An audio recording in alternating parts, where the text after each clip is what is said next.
The Dave Hooker Show. A presentation of Off the Hook Sports. Objective insight, expertise, top guests. Available on YouTube, Apple, Spotify, and the Off the Hook Sports app. Download now for free. Also available on offthehooksports.com. I compute and obey. Now to Dave Hooker. Ready. Here we go, off and running, and my, oh my, the twists and turns of week one in college football continue, and this time it is at Clemson's behest, as we'll discuss whether or not the Clemson era is over. Congratulations to Tyler Barron and Joe Milton as they receive SEC Player of the Week honors. It is a Tuesday. What does that mean? John Adams will join us. You know we love that. And let me go ahead and say, how are you, Caleb Calhoun? I am good. I'm good. Labor Day is over, and I feel like I'm back. Do you ever have a 3-day weekend where it's like you're supposed to be a break, but actually it's kind of stressful because you just don't feel like you're in the routine you need to be in? That's me. Yes, it's called Labor Day weekend because covering football, it is not a holiday and everybody else is off. So if you need something specifically business related, you can't get in touch with them and you just have to kind of throw your hands up at the end of the day when you've written all you can and you've said all you can on a show, and then you just move on. So that's what I did. Got to spend a little time with the missus and the puppy that I got. So that was my Labor Day. Other than that, we had a show because if you take Labor Day off and you cover football, I don't know what in the world's wrong with you. So, John Adams, Labor Day or Thanksgiving, right? That's right. I missed a lot of Thanksgivings and a couple of Christmases. So glad you're on board. Go ahead and get the hit the like and subscribe button. Turn your notifications on too. We always greatly appreciate that as we've got an absolute ton to get to. Also, on this day, I guess what would the year be? I sent you the link. I forgot to write down the year. But on this day, in 2013. It's the 10-year anniversary. Yes. Peyton Manning threw for 462 yards and 7 touchdowns to lead the Broncos over the Super Bowl champion Baltimore Ravens. Wow, he was pretty darn good in that game, which makes me wonder, will we ever see a Peyton Manning, a statuesque quarterback who can't get out and about again? I kind of doubt it, but we'll discuss a little bit later in the program. Also, Billy Napier, too early to think about his replacement. Spencer Rattler, John jokingly said in a text, but he may be serious. Should he just call it a South Carolina career and go to the NFL? So we'll have college football week one takeaways a day late because of the holiday and games played on a Monday. So a big weekend of college football. Let's bring the man in. We love it when he's a part of the program. John Adams now joins us of the Knoxville News Sentinel and Gannett News Services USA Today. And he is a Hall of Famer. He didn't tell us last week. Somehow I missed it. But he went into the Tennessee Sports Hall of Fame. John, congratulations. I will, for now, evermore call you Mr. Hall of Famer. Well, it's actually I'm in 3 Hall of Fames, Dave. I'm sorry. I don't mean to brag. I don't want you to get your facts wrong. Well, would you like to educate me and the listeners as to which Hall of Fames you're in? I don't think they care. I'll send you a text afterward. Do that. All right. So we've got a lot to get to. Let's hit the show off and running. And I'm excited about this one. Caleb threw it out there.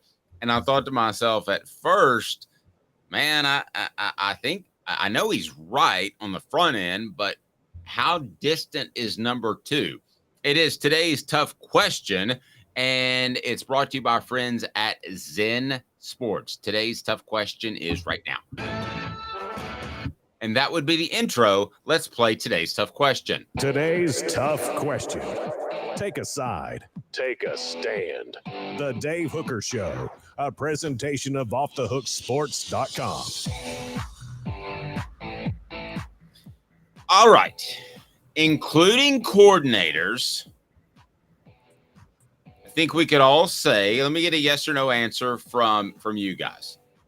In the SEC East, maybe SEC, but SEC East is what I want to focus on right now. Josh Heupel's the best offensive coach, yes or no, in the SEC East, including coordinators, Sean? Yes. Okay. Caleb? Yes, absolutely. Yeah. Who is the second best offensive coach to Josh Heupel in the SEC East, including coordinators, as we look back over the weekend? And is it even close? John, let me begin with you. The offenses in the SEC just don't look, SEC East don't look fantastic, other than maybe Georgia, just because I think they have better talent than everybody. But your thoughts on the status of offenses in the SEC East? They ain't real good. Aside from South Carolina, which really impressed me against North Carolina, giving up 9 sacks, unable to run the ball, general disarray. And that's why I'm encouraging Spencer Rattler to leave right now. I may start a movement. I'm trying to get in touch with him as we speak. He's got to start going for the NFL and forget playing behind this offensive line. No way he lasts the season as quarterback behind that offensive line. So offensive coordinators, I would probably go with Kentucky's. What's his name? Liam Cohen. Yes. Yeah. Yes. He one of the Cohen brothers. He is. I like their movies. Yeah. I like their movies. And I say that because I didn't watch much of Kentucky. He does have a nice resume. I don't know about Mike Bobo. He's okay. He would probably be next. Nobody in Heupel's class. You got to go to the West to find some offensive coordinators. Well, and I'm going to wait. I forgot Billy Napier. Oh, yeah. Yeah. God forbid we leave him out. Oh, yeah. He's got it all going on there at Florida. Yeah. He doesn't need some first-round draft pick at quarterback to make things happen back there. You weren't at SEC Media Days 2 years ago, but it was constant. He's detail-oriented. For what? I mean, does he have a library and he uses the Dewey Decimal System? Because he's not detail-oriented when it comes to NIL or football. He counts out the pellets he feeds his dog each day. I mean, what? No, I mean, they have 2 number 3s running around on punt coverage. How does that even happen? That was bizarre. And I want to get into that a little bit more. But Caleb, I know that you like the Liam at Kentucky. So is he the second best offensive coach in the SEC East? Yeah, I'm with John. He is, but I'm going to be a little bolder. John, I know you mentioned Mike Bobo. I know about him. He's horrible.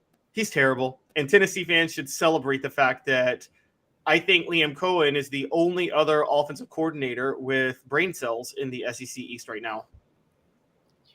You know, I don't like to be critical of host when I'm on a show, but Caleb really needs to be more opinionated. I always get the feeling with him that he's holding something back. That's right. Today's tough question is brought to you by. We're going to open it up to the entire SEC next. I would trust Butch Jones coaching offense over Mike Bobo there. Oh man! By the way, you need a timeout, Caleb. Wow, Butch Jones was crying Saturday and throwing his players under the bus. It was the crying game. Yeah, he was crying about his impending decision to throw all of his players under the bus, which he did after the game. Today's tough question brought to you by Zen Sports, the new sports book in Tennessee, revolutionizing the way you earn sports betting rewards. That means no more deposit bonuses that turn into deposit nightmares. On Zen Sports, what you see is what you get. And with their cash rewards program, you get a lot of cash. For a welcome bonus, earn an unlimited 5% cash back on your betting volume for your first 15 days when you sign up with the promo code HOOKED. That's HOOKED. That's right, unlimited 5% cash back. Keep betting, keep earning with up to 3% cash back on your betting volume every month after that. Refer friends to earn a percentage of their betting volume as cash rewards too. Zen Sports bringing the cash back to Tennessee. So if you bet big on sports, you want to be betting on Zen Sports. Zen Sports betting just got better. Use the promo code HOOKED. All right, let me open it up to the entire SEC. Is Josh Heupel still number one, John, as an offensive coach? And if I open it up to the West, who's two? Yeah, Josh Heupel's still number one. I go back to the his first season at Tennessee when he averaged almost 40 points per game with a very limited offensive depth chart. I thought that was amazing what he did with that team. Of course, last year he led the country in scoring and yards per game. Number two, there's some good ones over there. Hugh Freeze is really good, but I got to go with Mr. Personality, Bobby Petrino. I mean, he's not just a highly likable guy. He really knows offense, and he's the quarterback's best friend. A&M looked like a completely different team with him at calling the shots, and so did Connor Wigman, the quarterback. The highlight of the weekend for me was when there was a substitution issue with A&M's offense, and they flashed to Bobby Petrino in the press box, and he leaned so far back in his seat, I thought he was going to fall over, and then he threw his pen behind him. He was that upset, even though the team was ahead 35-7. We talk about Billy Napier with details. Bobby Petrino is really detail-oriented as an offensive coach. You have to do things the right way with him, or he will be in your face, and he likes getting in your face. Yes, especially if you're good looking and you're young and you're female and work in his recruiting department. Cheap shot. Cheap shot. Cheap shot. Come on, Dave. Everybody's got some skeletons in their closet. They've got a past. Nobody's and perfect. Some have some interns in their closet. Caleb, I would probably differ with John a little bit. I would go Lane Kiffin if you opened it up as far as second. But I do like what he said about Bobby Petrino, and you and I have talked about him. I think he rights the ship to some degree, and probably is a bad thing for A&M because it keeps Jimbo Fisher around a lot. But who do you think is the second best coach before we get into how far is the drop-off from Josh Heupel as an offensive coach? Well, I mean, I trust Bobby Petrino as an offensive coach, but I got to see him against better competition because I still wonder if the game has somewhat passed him by a little bit. He and Jimbo Fisher both are very much, we don't give the quarterback any leeway. It's our offense and we call the plays for them. Very stuck in almost like a Cam Cameron 2012 way of thinking, I feel like. So I still got to see more from that. John, you mentioned him. I'm kind of where I'm leaning towards Hugh Freeze. I know it's not a popular thing to say. I'm still high on Mike Denbrock, the LSU offensive coordinator, after what happened over the weekend. I think that might have been a little bit of a fluke blip in the radar, but I think it's Mike Denbrock or Hugh Freeze or Lane Kiffin. I think it's one of those three, but I'll probably go Hugh Freeze. Whoa. I can see. Go ahead, John. I just hit Caleb caught me off guard with that one. LSU better get a quarterback who can see the whole field and throw the ball over the middle. Well, they need a receiver who can catch the ball, to be fair. They had how many drops in that game? Yeah, but you watch, I mean, some of those play calls were ridiculous, or either, I mean, they're got 3rd and 22 or whatever, and they're throwing a 10-yard out, which Jaden Daniels is really good on, but I'm off his bandwagon. I say bring on Garrett Nussmeier. Okay, so look. He's a better passer. Yeah, okay, so how far is the drop off? Okay, so if Josh Heupel is a 10, how far is the drop off to whoever you guys think is the next guy? I would go Lane Kiffin, and I would say an 8, for instance. That's me personally. How far is the drop off for you guys in number 2? I think those guys, you've got several really good coordinators in the West, and Coach Brian Kelly's had a pretty good offensive track record. I don't put him in there with those guys, but I guess 8 or 9 would be what I'm saying for those guys. And I think what's impressed me about Petrino the most is probably he's won with a lot of different quarterbacks. And I agree with Caleb that Jimbo Fisher, his offense was good 13 years ago or 10 years ago, but the offenses have passed him by. I don't think they passed Bobby Petrino by. No. Caleb, same question for you, and then I'm going to hone it down back to the SEC East.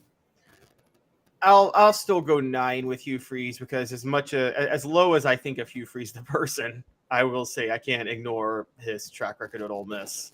Okay, so I hone it down now to the SEC East. If Josh Heupel is a 10, where's the next guy on a scale of 1 to 10? No matter who you think it is. I would go with Cohen, I guess. I would say maybe a 7. Okay, Caleb? I'm right there with John. Cohen's a 7. The question is, what's the next guy rated in the East after Cohen? And I'm going to go like -17. Yeah, the next guy's a pretty big fall off.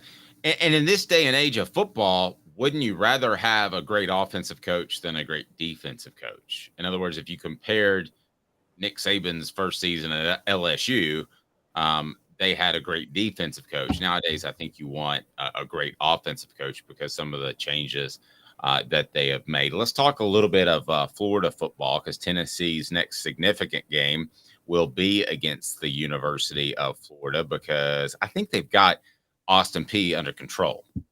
But let's get to it right now. It's what the H? What the? What was he thinking? Release the hounds. The Dave Hooker Show. Keep cool. A presentation of offthehooksports.com. What the H? Today brought to you by Andy Mason, andymasonrealestate.com. So the University of Florida starts the season at a whopping 0-1, and it was a 24-11 loss to Utah that really didn't even feel that close. And it was like they were out physical even in the first quarter against Utah. And I'm not selling Utah short. I liked Utah all of last season. I love what they've done out there. They play a physical style of football that you don't think of when you think of West Coast football. So I do not think this is a bad loss. But the way it looked, that they got out physical, and this is year number 2. Is it too soon? Am I overreacting to say that Florida needs to think about Billy Napier's replacement? Is that too soon? Yeah, it's too soon, because it's going to hire a new AD before it hires the next football coach. Okay, give me a little bit of background on that. And I know it, but for our listeners, they basically hired a sports information director as their athletic director. And there's nothing wrong with sports information directors. Scott, personal biases. Scott Strickland. When's the last time you've been a beat reporter? Boots on the ground, face to face, nose to nose with those cats. Go ahead. Not that my therapist has to hear about that. I didn't realize beat reporters were so courageous. Make them sound like Navy SEAL members. I would go. He hired Dan Mullen, and there's nothing wrong with that hire. It just didn't work out because of his recruiting. But and then he hired Billy Napier. You can't go from. I think he went from a decent hire to a really questionable hire. And does anybody think Billy Napier will have the success that Dan Mullen did? He did have success before everything just fell off the bat because of his recruiting. But in terms of managing the team, he got Florida in the SEC championship game. I don't see that happening with Billy Napier. But I think you can't. I don't think you start doing that now. He's got a $39 million buyout. But there's a lot of, to me, contradictory stuff going on with him. He's supposed to, as you said earlier, he's supposed to be a detail guy, but then he also wants to be the head coach, the offensive coordinator, call plays, and also be the quarterback's coach. Well, And detail oriented, John. They ran 2 number 3s out on the field at the same time. I've never seen that happen. I know what happened on that. He said, "Get number 33 out there." And so those two guys ran out together, 3 and 3, and it was just a communications breakdown. They were standing together. Yeah, that's the issue. Hey, that's you the guy I two, want, 33. you two are not allowed to stand together on the sidelines anymore. Caleb, I'm going to throw something at you right now, and I'm going to disagree with John. It may be a new athletic director or whatever, but let's face it, there's always boosters that have the power. I'm already thinking Lane Kiffin after this season. Period. End of discussion. Lane Kiffin would win at a high level at the University of Florida. And I can tell you from a very, very, very good source, he wants the heck out of Ole Miss. Well, he also, Lane Kiffin is the type of person who would much rather live in Florida than live in exactly right. That's exactly right.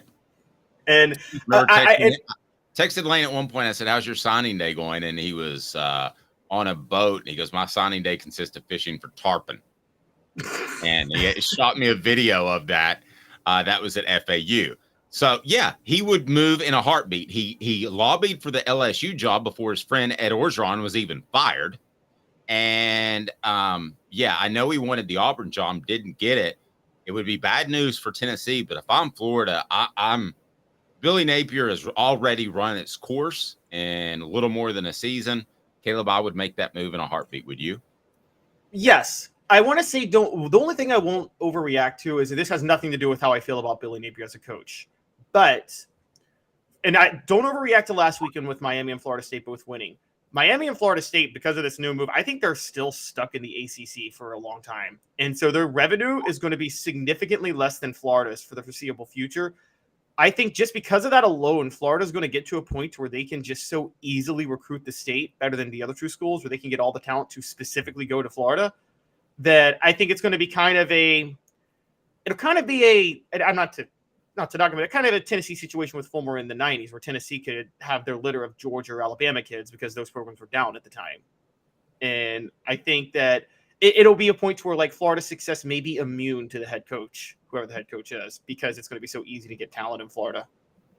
John, let me ask you this, because I thought that Urban Meyer would be and was, except for raising murderers throughout his program and felons. Other than that, he had a lot of success at the University of Florida. I thought that was a really good hire. I actually thought that Dan Mullen would have been a good hire. I thought the MO at the University of Florida would be a Steve Spurrier type. Now, what does that mean? I don't mean they're that innovative as a coach. It means an offensive guy and let the defense fall in place, because you should naturally have enough talent in the area.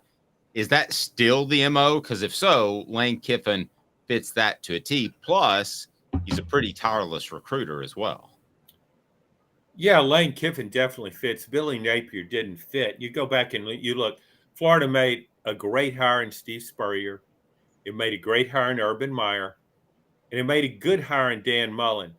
But Dan Mullen's got to take the heat for what happened and his failed recruiting. But if I'm AD and I hire Dan Mullen and I know Dan Mullen's personality, it's pretty quirky, and I would worry about him on the recruiting trail. So I want to beef up that support staff in terms of recruiting all over the place, because Dan Mullen can coach, and he can certainly coach offense. You saw what he did at Mississippi State. Florida's had a lot of bad hires. It hired Will Muschamp, Jim McElwain, Ron Zook. I mean, seriously. These are some names.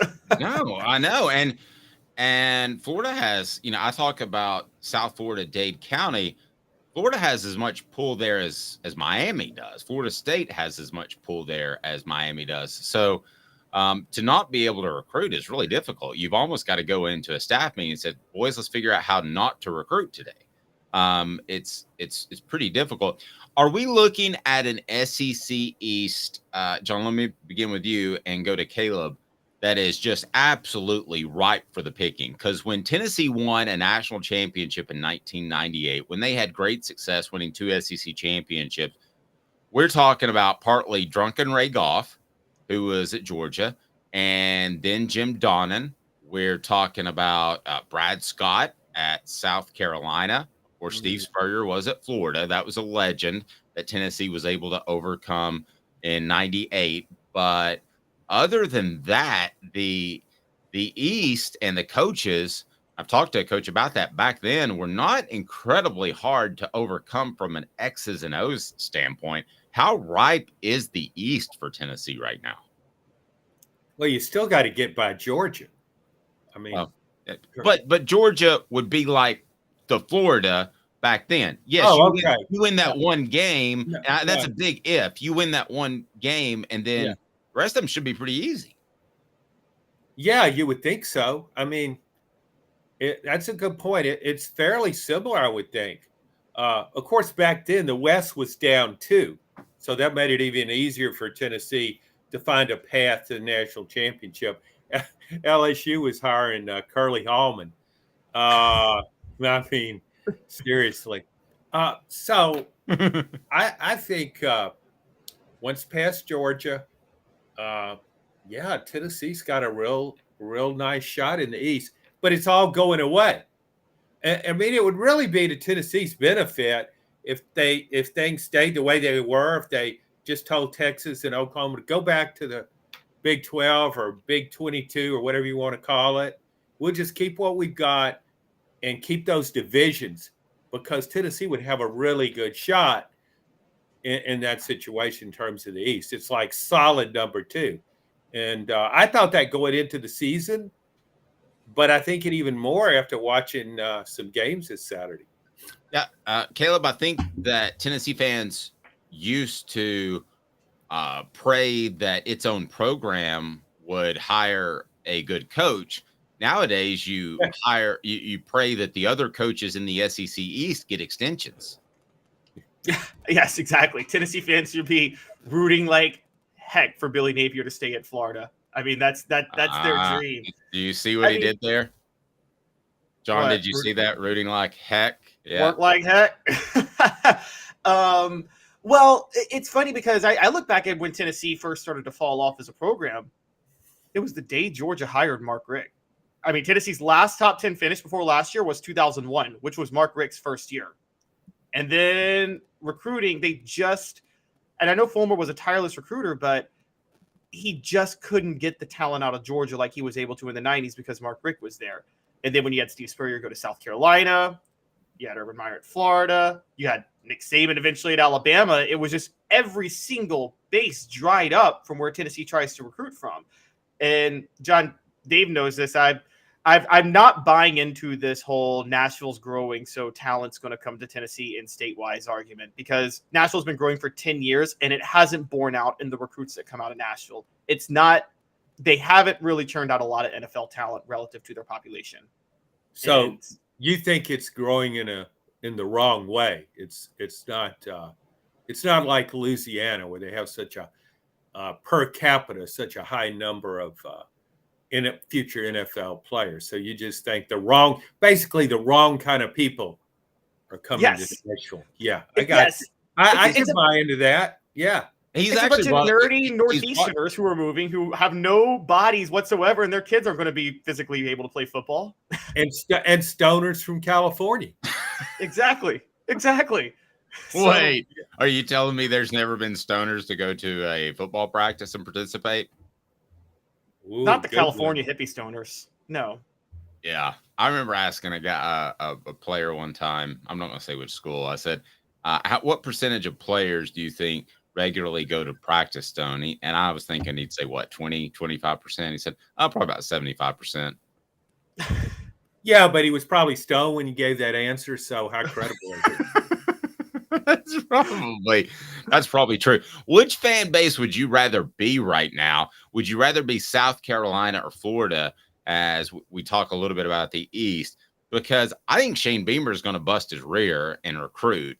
And this sounds insane, but if somebody takes over for him one day, as opposed to Florida, South Carolina might actually have better talent than if they make a transition from Billy Napier to somebody else. John, is that insane? Sorry, but I watched all of North Carolina, South Carolina game, and I know Shane Beamer's recruiting okay, but Billy Napier has the number 3 ranked class last time I looked for 24. So I think whoever follows him is going to have a lot to work with. So I would South Carolina is too checkered of a path to make me think the glory days are ahead, no matter who the coach is, unless it's Steve Spurrier. No, fair. Anthony Richardson last year extended some plays. I don't think any of us thought he was great, but now he's landed a starting job in the NFL, was picked high in the draft. Did we sell Anthony Richardson short at all last year, guys? I don't think we sold him short. I mean, I thought he was a great athlete, but I also think he's extremely injury prone, but he's a great athlete. May turn out to be a great quarterback, but I don't think he'll stay healthy in the NFL. What about you, Caleb? Thoughts? The only, I didn't believe in Anthony Richardson having watched him last year, but I do pay attention to intangibles. And from everything with Anthony Richardson, it was screaming Jamarcus Russell to me for the longest time. But I got to be honest, he seems like a much harder. Everything I've heard about him at Florida and in the NFL, his intangibles are there. I don't know if the accuracy will come, but he is a really, really hard worker, and he's got the arm. So if he can, those 2 things, maybe you can get the accuracy with you. But it was unfair. It was unfair for me to compare him to like a big arm like Jamarcus Russell, Ryan Leaf type, who I just felt who did not have the intangibles.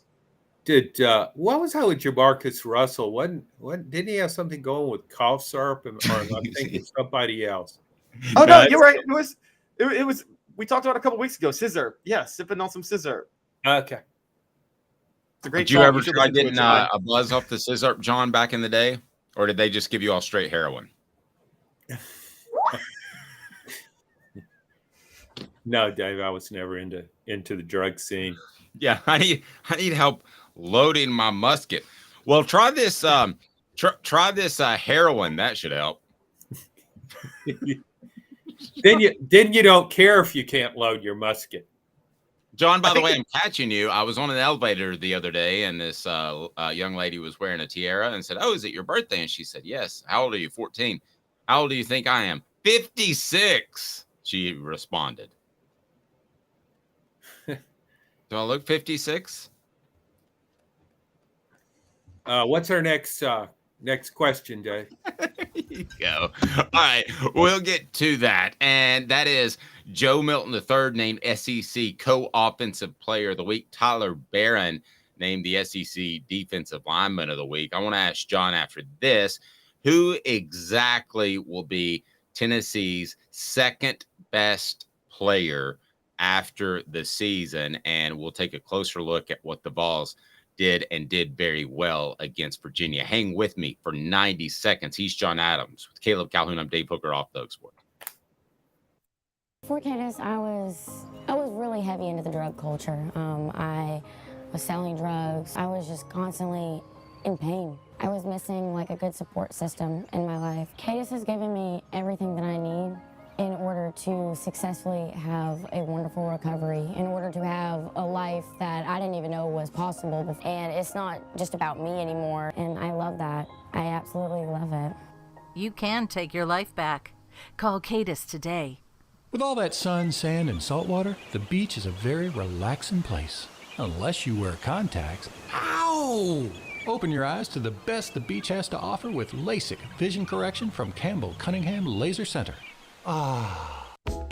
Sports Treasures in North Knoxville is one of the South's largest sports cards and memorabilia dealers, featuring over 10 million sports cards from vintage to modern. Sports Treasures carries a full line of hobby boxes, singles, autographed memorabilia, Tennessee Vol collectibles, fan cave decorations, and so much more. See a museum full of collectibles at Sports Treasures, 4819 North Broadway in Fountain City, and Sports Treasures on Facebook. Sports Treasures, where the real sports fan goes to shop. Objective coverage. Hey, that's new. If we get caught, we're going to jail. The Dave Hooker Show, a presentation of Off the Hook Sports.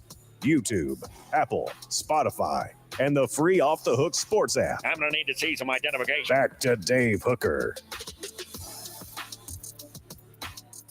So we began the season saying that Cooper Mays was the most important player for Tennessee, other than Joe Milton, and maybe even most important with Joe Milton on the slate, because there's a drop off to a guy named Nico, and he should be pretty good. By the way, did you get any strong thoughts, John, on what limited time you saw out of Nico in relief duty on Saturday? I didn't pull much away other than what I already thought.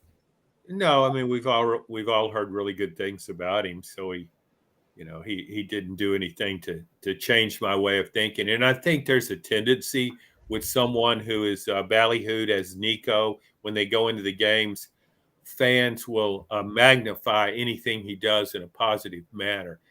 If he catches this shotgun snap flawlessly, people will rave about his ball handling skills. I just think that's the nature of the beast there. No, I agree. Remind you that portions of the program brought to you by AndyMasonRealEstate.com. Best prices, best service in the biz there in the Knoxville area. He's my realtor. He should be yours. AndyMasonRealEstate.com. Again, AndyMasonRealEstate.com for all of your real estate needs. So we talked about Cooper Mays being the most important player before the season. Then, bam, Ollie Lane jumps in. And the interior of Tennessee's offensive line, I thought, played really well. I didn't think there were any A-gap. Again, this is Virginia, but there weren't any A-gap pressures, which is the gap between the center and the guard. And also, I thought that at times there was a really good push in the interior of the offensive line. So I ask you this, guys, who are Tennessee's, at the end of the season, we will say this guy was Jalen Hyatt. In other words, we would all have said at the end of last year, Hendon Hooker was the best player. So if everything goes to plan, Joe Milton at the end of the season, we will say Tennessee's best player was Joe Milton. So after what we saw on Saturday, who's vying to be the second best impactful player? Because we saw a lot of guys contribute. Tyler Barron wins SEC Defensive Player of the Week. So defensive lineman, not player. Lineman. Defensive lineman, excuse me. So, John, let me begin with you. Who's in the running to be the second best player of the 2023 season for the Vols when all's said and done? I really like Amari Thomas. I hadn't seen a guy in the middle of the line at Tennessee do what he's doing in a while. He was really covering ground. He's strong. I mean, he was a highly touted player coming in, but I think he's really hit his stride. I think he will be a bigger factor than Tyler Barron. And I think Barron's success in part will be attributable, and I'm not knocking Barron, but I think it will partly be attributable to Amari Thomas and how he plays in that middle. He is somebody that I think other teams will look at and say, okay, we got to deal with this guy. What are we doing? Caleb, I know you love Amari. Love Amari. Just want to point out Nashville's growing so much, and the Memphis kid is still more important than any Nashville kid on Tennessee. But I actually do love Amari. And it's funny, John, I said the exact same thing over the weekend. I felt Tyler Barron and James Pierce, everything they did was because of Amari, and the one touchdown drive that Tennessee gave up just happened to be the one drive that Amari Thomas got hurt. So I'm with John on that. I'm still probably going to go.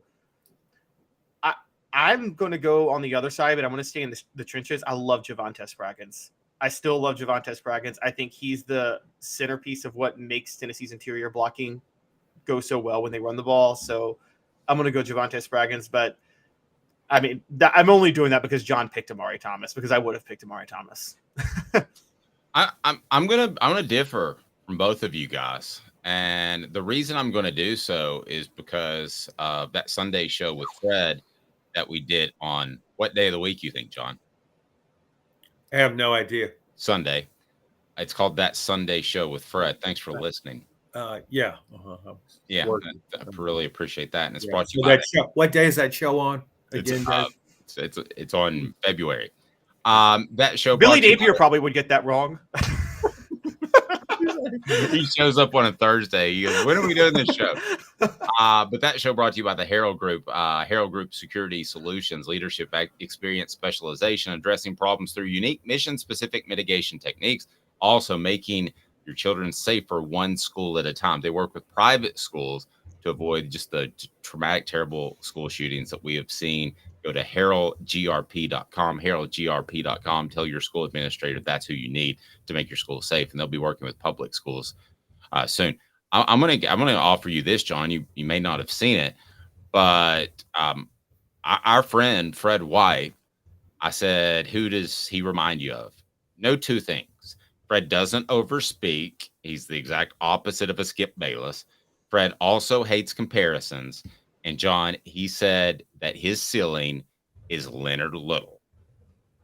That to me is a pretty darn good ceiling. Well, you're talking about James Pierce. You're talking about James Pierce. I don't know who you're talking about, Dave. Yeah, you didn't name the player. James Pierce. Sorry, James Pierce. Okay, way to go, Billy. James, from now on, a dumb move is a Billy. Details, Dave. Details. James Pierce, the player I'm talking about, a number 3 on your program now. But James Pierce, I believe, will be the second best player at the end of the season for the Vols. I think it's really good, a good sign for Tennessee when we're talking about all these different defensive players. And I think Aaron Beasley's pretty good. I mean, it's been a while when you had that many defensive players. We're talking about Tyler Barron. We're talking about James Pierce. We're talking about Amari Thomas. Tennessee has some playmakers on defense now. And I don't know if they have any in the secondary yet. It's too early to tell. But I think their job will be made easier because of these guys in the front seven. Yeah, I really like him, and I was absolutely stunned when I heard Fred say Leonard Little. Caleb. He said that on Sunday, right? Just yes. Want to make sure. Okay. Yes. Sunday show on that Thursday show with Fred. Yeah. Yeah, and I'm not. Look, I defer to Fred. I defer to football players in certain things, and so I'll defer to him on saying James Pierce, Leonard Little. I wasn't willing to go there, but I could. That's a bold comparison. Now the question is, will Tim Banks decide? He said that's the ceiling. To be clear, he didn't say he is Leonard Little right now, embodied. So the question is, will Tim Banks have the genius decision that John Chavis had to put James Pierce at middle linebacker instead of defensive end? That was after. You know what that was, John? That was a Billy. Well, it was also a Brian Kelly because that's what he did with Harold Perkins. The guy was the best defensive player in the SEC last year as a freshman. So what does he do? We want to make him a conventional middle linebacker. Learn this system, learn to play middle linebacker. And what did he do against Florida State? He just stood back there, looked around. Every now and then he'd cover receiver. And mostly he spied on Jordan Travis. So I don't know what they're thinking. They need to rethink that fast because that guy could do things other people can't do. Leonard Little was an elite pass rusher.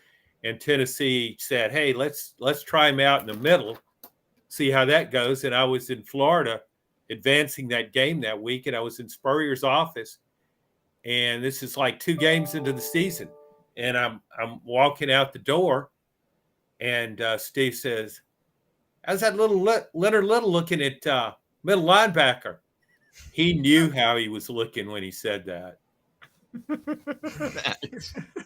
Brutal. Oh my gosh. Thanks for playing.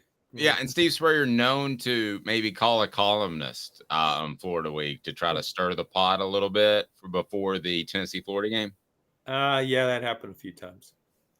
Maybe it did. He also knew he was smarter than everybody in the room in the SEC in the 90s. I feel like he was aware of how much smarter he was than everybody. Totally agree. Let's not lose the forest for the trees here for a moment, because I think the biggest question mark overall was Joe Milton. So John, what did you think of Joe Milton specifically in the middle of the first half?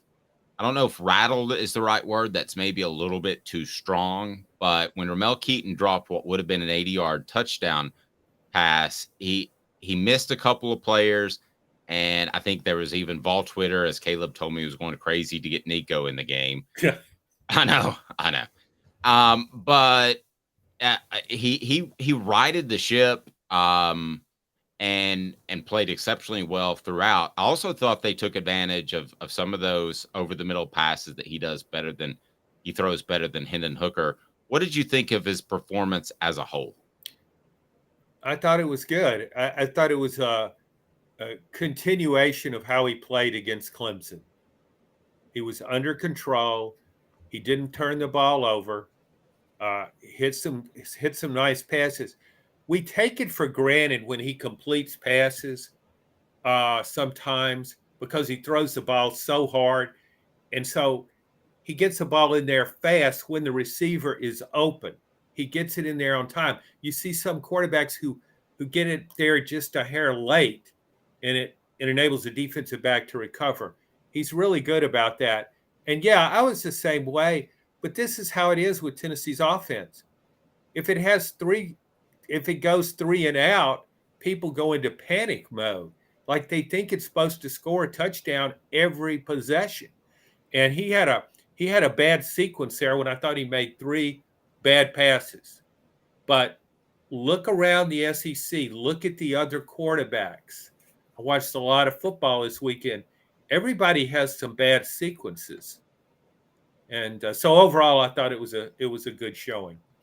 Yeah, I'm on board. I think he did a fantastic job. Portions of the program brought to you by Tennessee Cider Company, the original hard cider of the Smoky Mountains. Use the promo code HAT. That's HAT to receive some free swag with your cider order. Available most anywhere in the U.S. Promo code HAT. Go to tncidercompany.com. Get great cider delivered almost anywhere. tncidercompany.com. Yeah, I go from pretty confident to really confident in Joe Milton moving forward. By the same token, this is not on the road against Alabama or playing Georgia at home. Yes, but it was. I mean, look, Tennessee, crazy enough, had the most quality win of any SEC team this past weekend, and Joe Milton should not have had to share SEC Co-Offensive Player of the Week with Jalen Milroe. I'm sorry, but Joe Milton did more against whatever you think of Virginia. They're a better team than MTSU. And so I don't think he should have had to share that. He should have won it by himself. I think the thing that sticks with me is I do think when he really wanted that touchdown to Ramel Keaton. And, John, we talked about this over the weekend. And I think you could tell that it rattled him just a little bit when Keaton dropped it because he really wanted that touchdown back. And that's when the overthrows came, or the missed throws came on the next drive. And I think the thing that really sticks out to me is he did, right after that, settle down. Don't forget, it was their second touchdown drive. I think it was like a 2nd and 22. And he made a perfect pass to Ramel Keaton right at that point. And that easily could have been a time where he could have panicked. Yeah, that was a good throw. And, I'm with you on Jalen Milroe. I think there's so much certainty about Alabama's quarterback situation that when Jalen Milroe went out there and didn't turn the ball over repeatedly as he did last season at times, there was just a rush to judgment about how good he has become. I'm still not sold on Jalen Milroe. I mean, I think he's a terrific runner, but I'm still not sold on his just dropping back there, completing pass after pass. We'll see against better competition. Maybe we'll see this Saturday. John, last thing, you've had a weekend to watch the college football and the SEC. What was your prediction before the season for Tennessee? And would you change it if I gave you a redo after the first weekend? No, and I wrote this. I like Tennessee more. I predicted Tennessee to go 10-2. I look at it maybe still 10-2, but a stronger 10-2.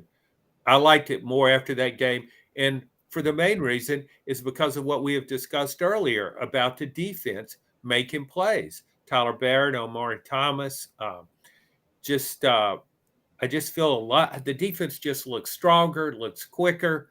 So I would say Maybe not any better than 10-2, but it's a stronger 10-2. And I don't see it getting blown out by Georgia. I don't see it getting blown out by anybody. I think he'll be competitive against the very best teams on its schedule. John, great stuff. 3-time Hall of Famer John Adams joins us, and we really appreciate that. Have a great rest of the. Don't laugh, man. That's awesome. If they had a birding Hall of Fame, you'd be a 4-time Hall of Famer. No, I'm a C- birder on my best day. But you are the great birders. The great birders laugh at me. Yeah. You're like a Division II birder. Yeah, he still lost the 1800 election to Thomas Jefferson, though. So, John, have a blessed week. We appreciate it, buddy. Take care, guys. John Adams of the Knoxville News, the Sentinel, and we love his Tuesday visit.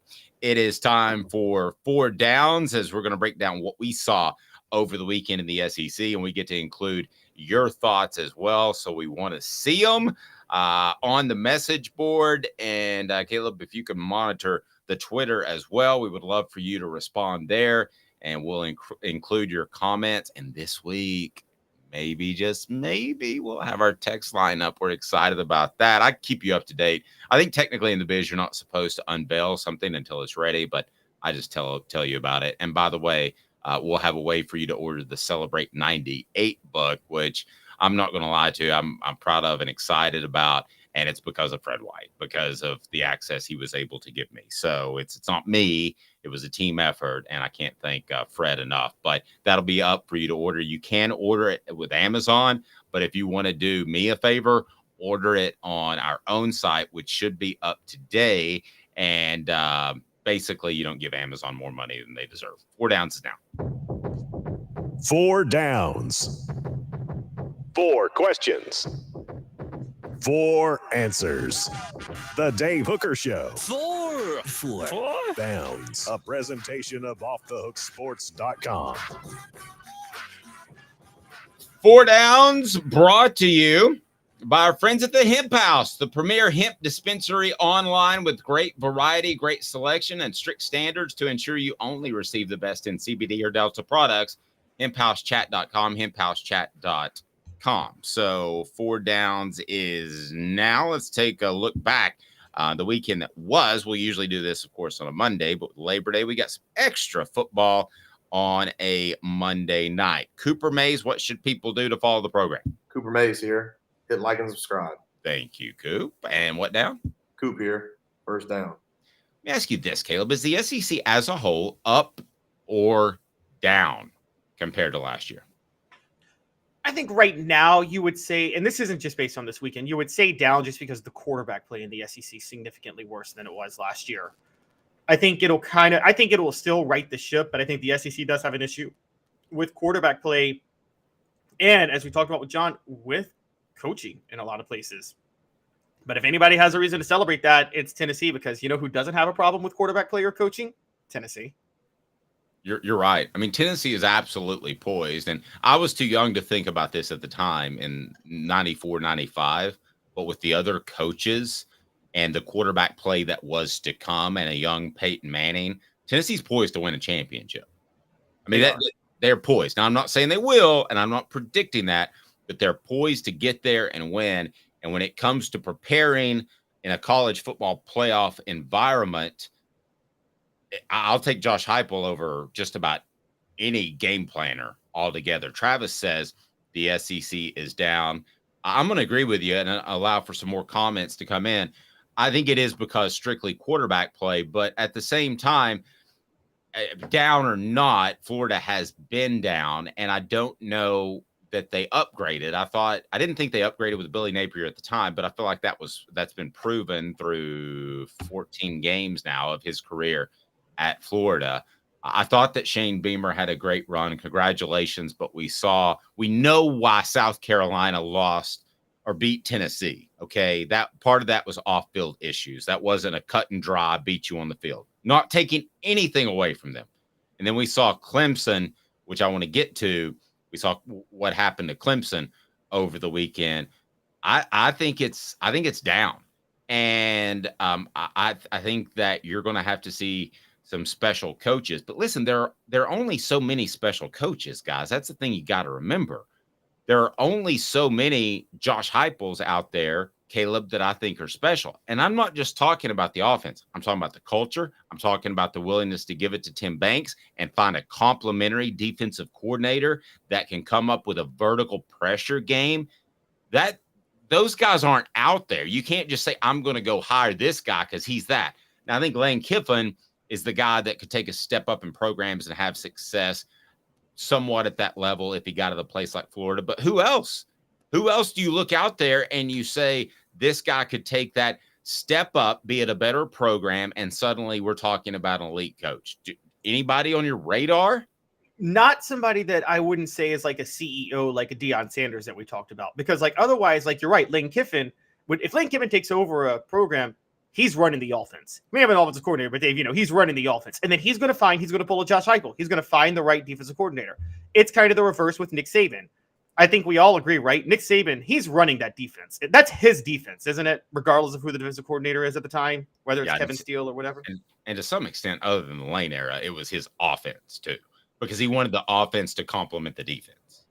Yeah, no, that's actually a great point. He made a lot of hires specifically. Brian Dabble and Mike Loxley stood out the most for that, where that was Saban. And I'll probably repeat myself, Caleb, but I'm telling you, a coach on his staff said he would tear up an offensive game plan on a Thursday night and say, do it again. I mean, that happened. They knew the plays. I'm not saying the players would run different plays, but as far as the approach, philosophically, he would do that with an offense. Okay, what down is it there, Coop? Cooper Mays here. Second down. Oh, yeah. The Clemson era, is it officially over right now? Yes. I'm going to say nope. Yes. Here's why you're wrong. Okay. I'm all ears. It was over the day Brent Venables took the Oklahoma job. Oh, so okay. Okay. I had a coach tell me that at the time, and I wish I would have said it, but he took half of the game off of Dabo's plate. You don't even have to worry about it. And Steve Spurrier had that guy, I can't remember his name, African-American gentleman who I thought was a great defensive coach, Charlie Strong. I thought Ron Zook hired Charlie Strong. Was Charlie Strong under Steve Spurrier's staff? Check me on that. But he was able to hand over, maybe I've got the names confused, but he was able to when he won the national title, he had Bob Stoops. Stoops, excuse me. I got my names mixed up. So he had Stoops. My apologies. So I don't think that Clemson has that any longer. No, and it's funny. It goes back to what we talked about just the previous down, which is that, I mean, the mark of it, if you're going to be an offensive coach, you got to make sure you hire the complimentary right guy on the other side. I remember after Bob Stoops left, Dave, you probably remember this too. Steve Spurrier's hire after Stoops was John Hoke, who was awful, who was a terrible defensive coordinator. And John Hoke, there's a picture. I know you said it was. There's a picture of him looking dumbfounded on the sideline when Travis Stevens ran for 230 yards on Florida. John Hoke having no idea what's going on. So, yeah, I think that I could see that. I just would have thought Dabo would have made the right hires. Dabo always struck me as kind of the CEO type who made the right hires. I thought Garrett Riley was a good hire. I know you bring up Brent Venables, but, I mean, Kate Klubnik looked as bad last night in the loss to Duke as he did against Tennessee back in the Orange Bowl. That's looking like that wasn't a fluke, how bad Kate Klubnik played. Yeah. Listen, Tennessee was very fortunate that John Chavis was not a people person, and he didn't do great in interviews, and he never got the head coaching job he wanted. They were very fortunate that he was stuck in that position, and he didn't get another gig. Brent Venables must have been better in the interviews. He must have come across better because he got a job like Oklahoma. Oklahoma, I'll say this. I mean, that's not a job where you go hire a coordinator. You hire a proven coach. I don't care if it's a thug like Urban Meyer. That's who you hire. You don't go hire a coordinator. I think that Clemson was over the day that Brent Venables got the offer for that job. Not even took that job because I know he was going to take it. But when he got the offer, I think it was over. What down is it, Coop? Tennessee center Cooper Mays here. Third down. Dion for real, yes or no? Mm-hmm. I'll say yes as a recruiter. I think Dion is a smart. No, you can't. No, you can't caveat it. Fine, yes. I'll go yes. Okay. And the reason is because he can recruit. I will go yes for now. I don't think it'll hold up because I think his coaching staff will get poached. And I think, and unless But you're don't the you think right he's going to guy, be in a situation where a lot of he'll have his pick of the litter of good coaches as assistants after these coaches get poached? fair point. I mean, one of the things that hurt, I think one of the things that hurt Fulmer with the Dave Clawson hire, you probably know this, Dave. You were knee deep with the program. You're right. He could have hired Gus Malzahn, but it probably was harder to have his pick of the litter because there were talks that he was on his last leg at Tennessee. And I think a lot of assistants may have been like, I'm going to steer clear of that. Yep. Good stuff. I think he's for real for now. I want to see what happens when he doesn't have his son was special. I knew that going in, and his son was a special quarterback. I didn't think he'd be that good in game one. So remember that he has a year left, and then he could go to the NFL. Maybe he stays with NIL money. Who knows?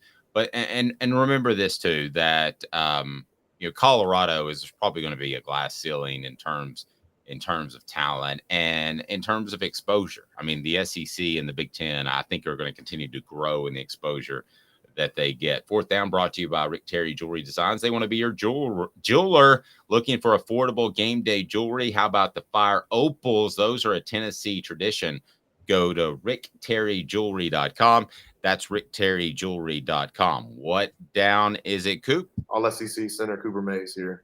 Fourth down. All right, so I just want to ask you, I want the Caleb call for fourth down. What was your biggest takeaway about only one team from the weekend? Mine was Colorado and what they did. I did not think that they would be good in their first game. I did think Dion would have success at Colorado. So what about you? Your one biggest takeaway? My biggest takeaway about one team is Georgia. They got an issue. They got an issue because of Mike Bobo. Their quarterback situation is not good with Carson Beck. And I think we talk about the SEC being right for the taking with the exception of Georgia. Dave, I don't know if Georgia's an exception this year. That's crazy to say, I know. But I don't know if Georgia's an exception. I think they might be down with the rest of the SEC in offense. And a lot of people are going to start celebrating Stetson Bennett after this year.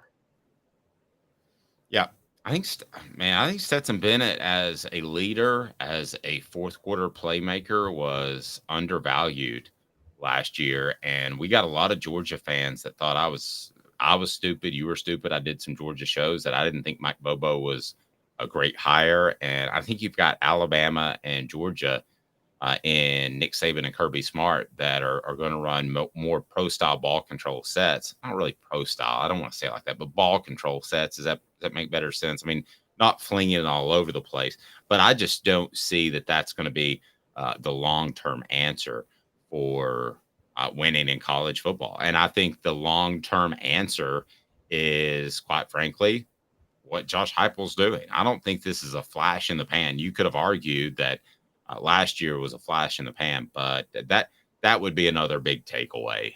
The way Tennessee played, the culture's still there. The defense is better. Joe Milton lived up to the hype. He's not going to play perfectly all year, but that's another big time takeaway. Wow. Somebody else arrested at the University of Georgia. Unbelievable as these traffic issues continue to happen. We will get to that in a moment. Anything else you want to get to as far as four downs? We might need a fifth down like the old Colorado game, but anything else you want to touch base on before we get to another Georgia staffer? Breaking news today that Georgia had another player arrested for a traffic incident. Anything else you want to hit on in four downs? I'll give you 5, 6, 7 downs. Yeah, a few things. One, I said last week, college football's cheating the fans with these bad slated games. They're also cheating the fans with running the clock. You would think that if the running the clock on the first down, the time of the game would be like the NFL. The length of the game was the exact same. They just ran more ads. So fans are being cheated with fewer plays and just as long. Pac-12, 13-0 right now. No Pac-12 team has lost. They're 2-0 versus Power 5. Not bad for a folding conference. That's insane. Yeah, it is. I'm not going to overreact to the Florida State statement win. I think that game just got out of hand too quickly in the fourth quarter. I still don't think Florida State is good. And look out, along with Georgia, Ohio State has a quarterback issue too. That Kyle McCord, I might be calling for Ryan Day to be fired. Listen, I thought that Tennessee would be in a position to make a run for a national championship. And I don't want to overstate this, and I don't want to get people too excited because it's one game. I thought they would be in a position to make a run at a national championship in 2024. My question would be a rebuilt offensive line. But what did I see on Saturday? I saw some depth in being able to bring in an Ollie Lane, the Andre Keurig cat. I see the fact that they're building depth there. So without Cooper Mays, they still look good. I saw a defense that's improving and seems to have a real plan. And then all the things that you mentioned as a backdrop, Tennessee be in the national championship game this year. I'm not ruling that out.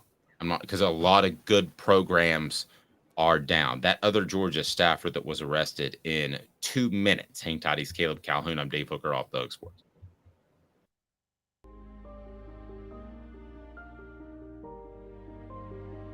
Our family has been creating one-of-a-kind pieces of jewelry in West Knoxville since 1986.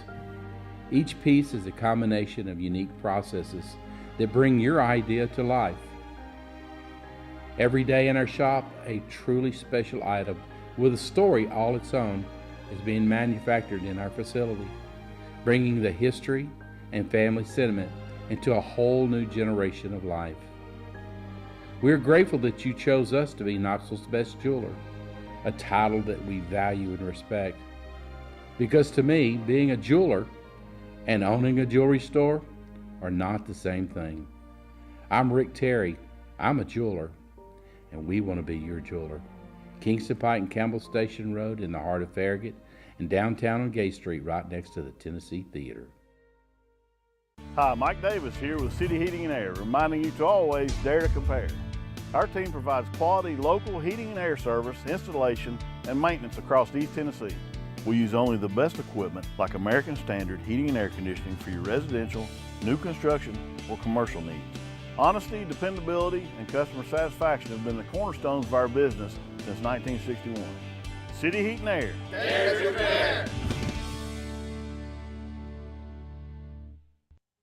These mountains hold and defend a spirit far better than moonshine.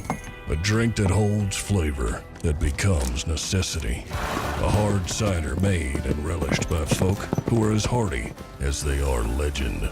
A refreshment that can only be found in one place. With a taste that makes you say, give me 3 bottles of the good stuff. Tennessee Cider Company, where necessity can be found. Who's this guy? Hello, who is it? The Dave Hooker Show, Who? a presentation of Off the Hook Sports, What? YouTube, Apple, Spotify, and the free Off the Hook Sports app. Back to Dave Hooker.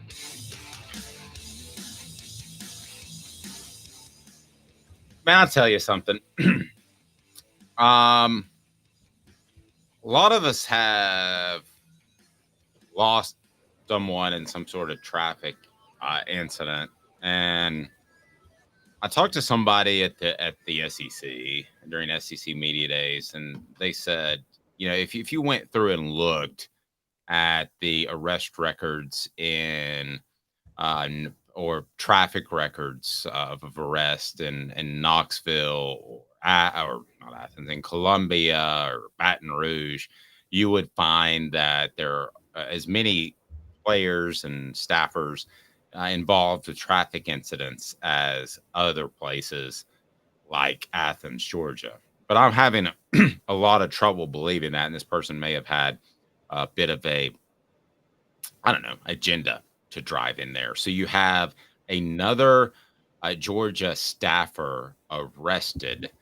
That culture does not seem to be going well at all. And then we're going to talk about some Peyton Manning here in a second. But let me start with the Georgia staffer, Jarvis Jones, arrested. What can you tell us about that arrest? As for Kirby Smart, he put the labor in a Labor Day weekend because it was something else that Kirby Smart had to worry about and work upon. Yeah, so Jarvis Jones is Georgia's player connection coordinator. Never heard of that title in my life. It seems like a ceremonial job they gave him since he played at Georgia back in the 2010s. Okay, but you know what that is, though? That sounds to me like that's the kind of molding of guys. They called it the VFL coordinator, which is the last guy that should be getting in trouble. It's the last guy that should be getting in trouble. Yes, like a team chaplain. Like if your team chaplain gets arrested for prostitution, you're like, oh, that's not good. All right. Or if you're a church pastor, which I've covered a lot of those scandals in my life. Yes.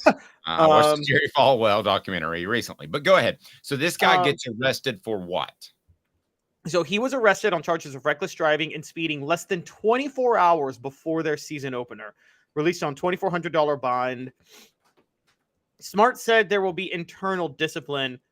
Although I'm with Dave, I don't know how you can do internal discipline for somebody whose whole responsibility is helping players with character development. I mean, who's going to take him seriously now? And for those who don't remember, Jarvis Jones played 4 years in the NFL with the Steelers. He was a two-time All-American. He was actually one of the players that transferred from USC after the whole Lane Kiffin probation news hit. He transferred to Georgia the same year Malik Jackson transferred to Tennessee. That happened. And so, yeah, he's an outside linebacker, former outside linebacker. It's just one of many situations with Georgia where players are getting in trouble, particularly with traffic incidents. It sounds like it was on a Friday night. So speeding, misdemeanor charges of reckless driving and speeding maximum limits. Okay, so here's my issue with this whole thing is this is something very serious. This isn't, yes, and you're right, Robert, he should be fired immediately. With the issues they've had, sorry, Jarvis, it's not your fault they've had issues before you, but if there hasn't been a clear declaration of this will not be allowed any longer, then this is it. Fire Jarvis Jones. And then the rest of the players should take note. But listen, when Alabama built what they built, they had a lot of five-star guys with a lot of confidence, borderline cockiness. And they avoided these issues for the most part. I'm sure they had issues where players were suspended and all that. But when you get a bunch of those guys in the locker room, they're thinking about the NFL, and you don't have them in the same culture in terms of off the field, it will erode at your success eventually. It happened at Tennessee in Philip Fulmer's later years. So how big of an issue is this? Somebody at the SEC tried to tell me it's not that big of an issue. I think this is a monster issue. I think the fact that you would have, this is the third time we've had this conversation in the offseason that how could you go out and do this after the history they've had?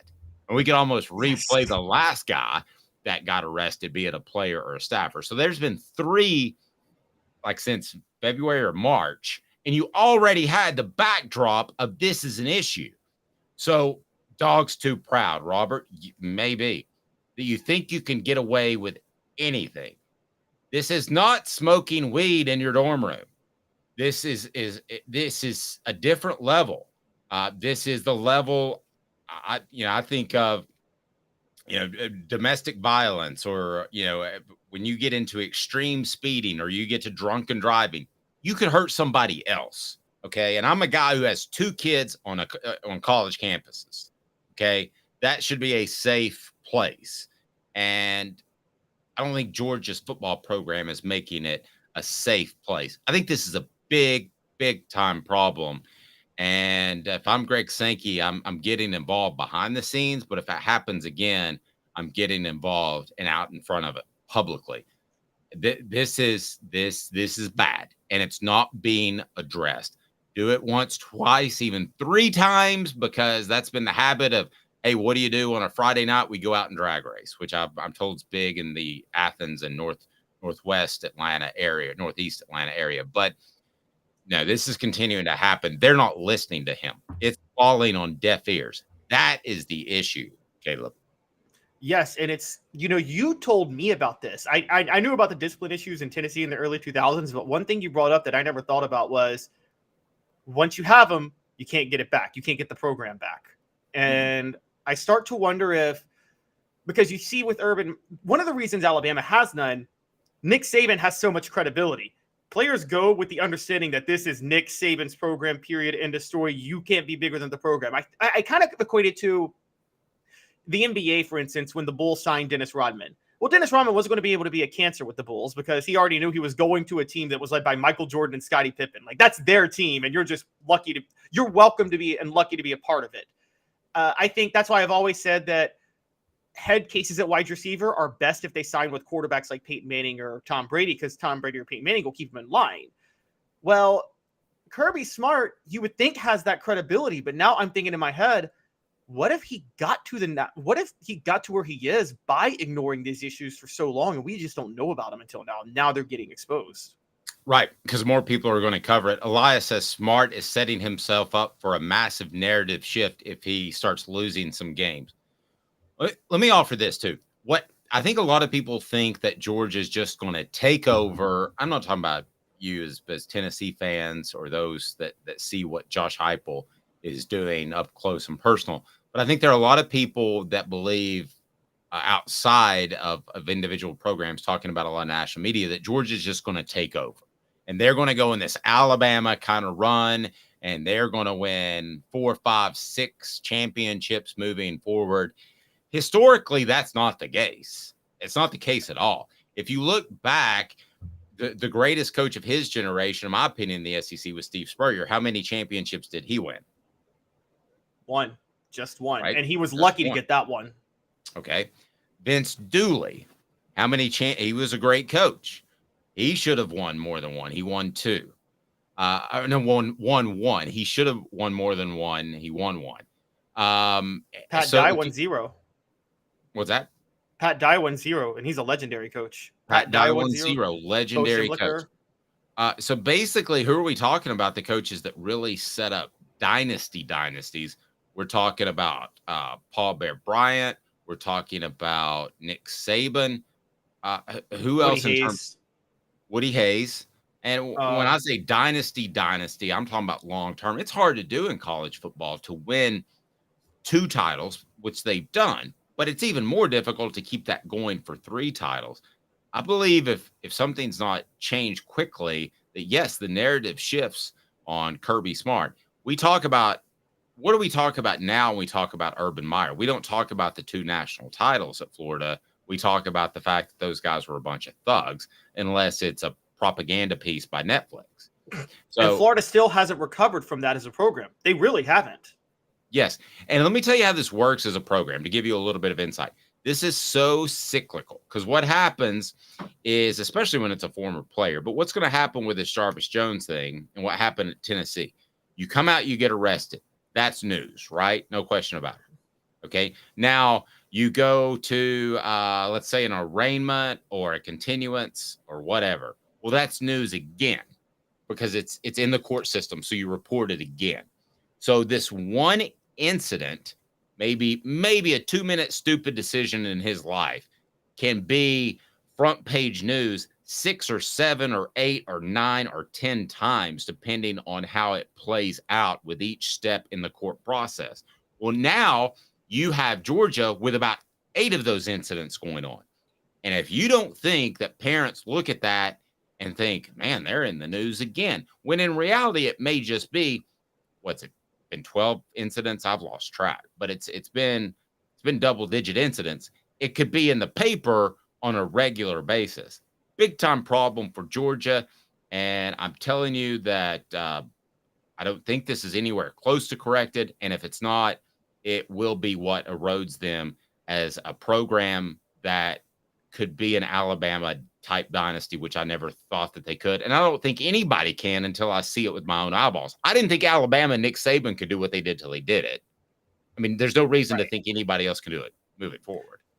Yeah, I agree. And let's not forget how lucky Nick Saban had to be. Okay, so 2009 he wins it, but 2011, if Oklahoma State doesn't blow a 17-point lead to Iowa State on a Friday night, LSU's playing Oklahoma State for the national title that year, not Alabama in a rematch. 2012, he lucked out on Ohio State just happening to be on probation when they were undefeated to get to play Notre Dame. And there's a lot of things that go in. I'll tell it. Look, the narrative on Georgia is about to get bad. Dave, I just talked about their issues on the last segment on Mike Bobo and Carson Beck, and I'm just not a believer. What happens if the offense, if they continue to look hideous? Fans are upset. You know this. Arrests become even bigger stories when you start struggling on the field. That people start talking about them a lot more. 2005 Tennessee, that all season, that's when the Fulmer Cup was created because there were like 21 arrests. I heard a lot more about those arrests after the 2005 season than I did before the 2005 season. Yep. And the media by nature, the national media starts poking around when you're a bigger story because Georgia is going to get more clicks or views or reads if you want to go back to the 90s. And they're the national champion 2 times. So more people are going to be digging around into those things. And nowadays with social media, it goes viral. The only program I can think of that had elite success for a long amount of time, and there were a lot of not great dudes on that team, is Miami. And why is that? It's because Miami's local media was more concerned about covering the Dolphins. Miami's college football program, even when they were great, they were second to the Miami Dolphins as far as interest. I mean, if you've ever been in South Florida, that's apparently obvious. And they ran a bad boy Pistons thing. We're like, yeah, we're thugs, and the rest of the college football world hates us. So we're going to take the college football world by firestorm and just piss everybody off. And that kind of made them marketable to the rest of the South Beach recruits. Well, they appreciated it at that time. And, you know, it wasn't alcohol. The drug of choice was cocaine. So it fit right in. And I don't think anybody had a problem with people getting wild and on a football team. And I remember Ed Orgeron saying everybody celebrated Warren Sapp on Saturday, but nobody wanted to go get the M16 out of his dorm room on Monday. And he was serious. He said that to the Knoxville quarterback club. So it just kind of fit the tone of South Florida at the time. So on this day, in 2013, September the 5th, 2013, Peyton Manning threw for 462 yards and a whopping 7 touchdowns to lead the Broncos over the defending Super Bowl champion Baltimore Ravens. And they were able to win that game with a pocket passer that absolutely was one of the best at the game. My question for you, are the days of Peyton Manning over? Do you have to have some sort of running ability to have success at a high level playing quarterback in football nowadays? No, there will always be room for drop back passers. If it wasn't for the titles alone, we might be talking about Joe Burrow being a better quarterback than Patrick Mahomes right now. Joe Burrow would have he's very close to maybe being the best quarterback in the NFL, Joe Burrow. I will say this, the days of a mediocre pocket passer is over. So you can't be mediocre in the NFL as a pocket passer. You have to be elite. But yes, you can be elite as a pocket passer. Joe Burrow, Matthew Stafford's 2 years removed from a Super Bowl. Jared Goff is going to start for the Lions this year, even though I think Hendon Hooker might get that job later down the road. I think there's a lot. I think pocket passers are still a thing in college, in the NFL. As long as they're elite, as long as they're great with their decision making, yes, you can still be a pocket passer and work out. Okay, so if Peyton Manning came out in last year's NFL draft, would he go number 1? If he had the exact same type of season he had in 97? Yes. No, because you're kind of proving the reason my point. is like Joe Burrow went number 1 because Joe Burrow threw 60 touchdowns. Peyton Manning threw 37 in 97. So but as a player, though, I'm talking about, you have to break him down as a player. I mean, this is a different day and age of football, but just as a player, what he was able to do, his accuracy, would he have been the first pick in the draft? Well, then, yeah, I'll still say first pick, particularly when he kills it in the interviews. I mean, look, we know this. Look, I've talked to Fred. I know people are unfair with revisionist history with how they treat Ryan Leaf, and I totally understand that. But I do know it's not a lie that there were some intangible concerns over whether or not to draft Peyton Manning or Ryan Leaf. And intangibles was a big reason, I think, that Peyton Manning ended up being the most valued prospect of the two in the draft. And you know Peyton Manning's going to knock it out of the park. And I just want to point this out. For those who don't know, yes, Peyton Manning was flat-footed, but he had a 4.88 40 time. Well, Patrick Mahomes runs a 4.8 40, and he's the best quarterback in the NFL. That's not that much faster. And so, yeah. And to clarify, I don't think flat-footed. I thought he had good feet in the pocket. Now, he couldn't run. So those to me are I don't think he would. I think he would have gone number 2 to Bryce Young because of the mobility. I think the mobility would have outweighed everything else. There's the size factor, though. Peyton's There is the 6'5", size Bryce factor. Young is 5'10". But there was also with Leaf, there was that he was even more of a statuesque type of pocket passer, that he had heavy feet. I mean, he could run. I thought he was kind of considered a John Elway type. He wasn't. No, I was barely. Yeah, not to that extent. I mean, he would break tackles and he wasn't afraid to run, and it made for some cool highlights. And he was probably more athletic than Peyton. But I think Bryce Young in today's football would have gone 1, and Peyton Manning would have been 2. Even okay, but who would you bet on right now? And I have a lot of respect for Bryce Young, but Peyton Manning coming into today's NFL or Bryce Young, who are you going to bet on, Dave? I would bet on Peyton Manning because of the size issue. I think that Bryce Young will be incredible as long as he's healthy, but I don't think he'll stay healthy for 12, 14, 16 years. Yeah, that's a fair point.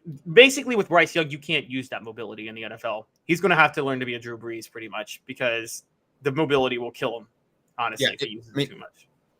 If he's 2 inches taller, 20 pounds heavier, I don't think we're having this conversation. I think he's, as a prospect coming out of school, I think he definitely goes over Peyton Manning. But that's how much I think of Bryce Young. It's not a knock on Peyton Manning. So you're telling me that as far as the pure pocket passers, like Peyton Manning, like Dan Marino, Tom Brady, you're telling me that there's still a home for them as long as they're elite?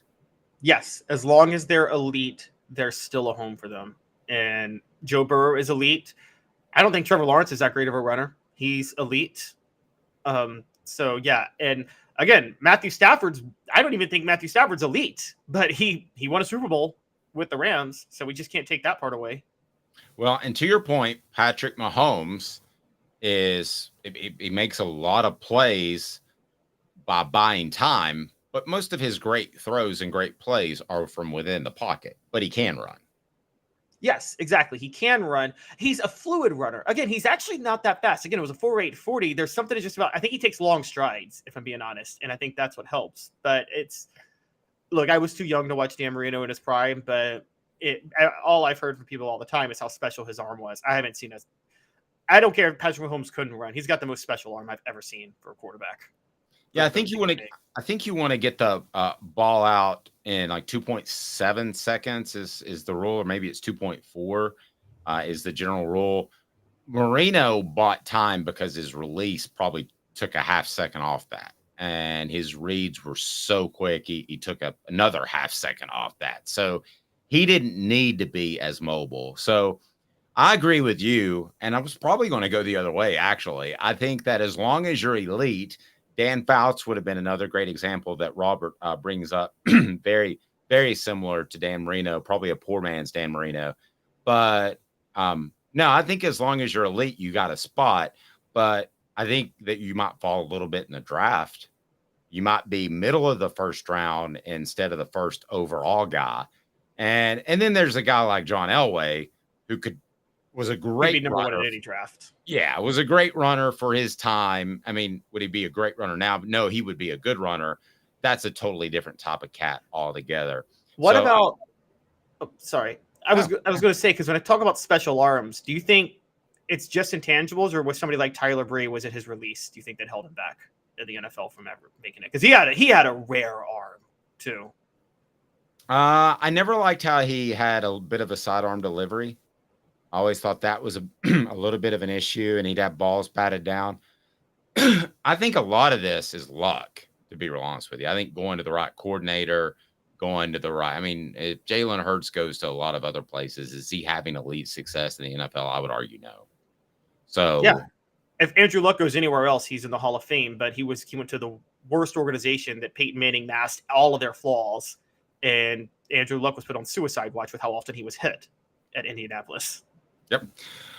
We appreciate John Adams. Big show. We appreciate everybody on board. Show exploding. Thank you for that. We'll let you know more about the Celebrate 98 book that is coming out. And then tomorrow we'll be joined by Jimmy Himes. It'll be Josh Ward on a Thursday, and a Football Friday with Fred. Fred White will join us as well. So he's Caleb Calhoun. I'm Dave Hooker.